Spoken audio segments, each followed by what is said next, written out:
Each of us has to come to believe certain stories based on our upbringing and our experiences with money.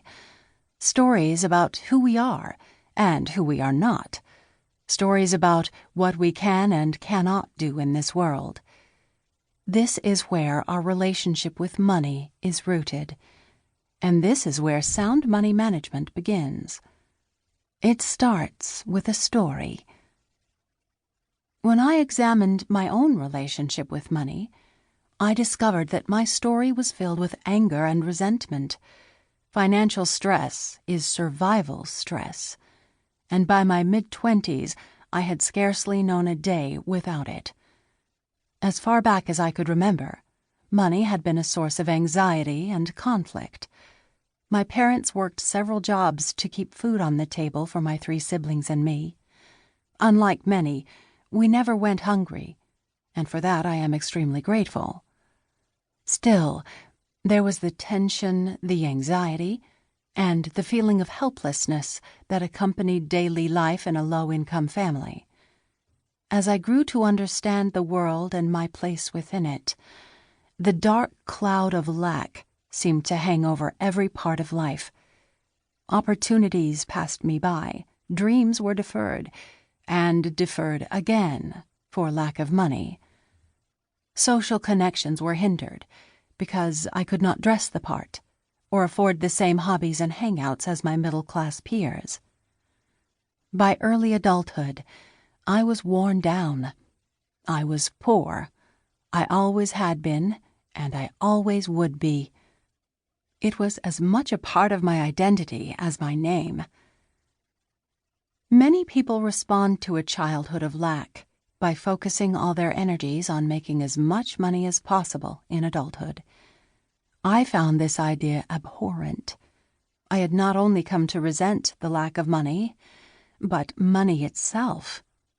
The culture of my immediate family and many of the people I most respected was anti-wealth. While I don't recall them saying it out loud, the message I absorbed from the people around me was clear. You either care about people or you care about money. The logical extension of this belief is that people who focus on making a lot of money don't care about their fellows, but are driven by greed. It was a call to choose sides, and my allegiance was with the common man. So I turned my back on money. Knowing something about their stories, I can see now why my friends, family, and neighbors had come to adopt this anti-money perspective. I can also see how my childhood mind may have warped a more innocent message into this rather cynical version of the world. I care about justice and equality, yet I witnessed money being used as an arbitrary divider and a means of exploitation. I value autonomy and creativity, but I experience the need for money as a stifling drain on my energies. Long hours at low-paying jobs do not create an ideal setting for creativity and innovation. However it came to be formed, the power of this core belief was tremendous. My disdain for money and the financial world led me to choose the low-paying road over and over again, even as my skills and talents grew more valuable. I sabotaged my own financial progress because I believed that money had the power to corrupt me.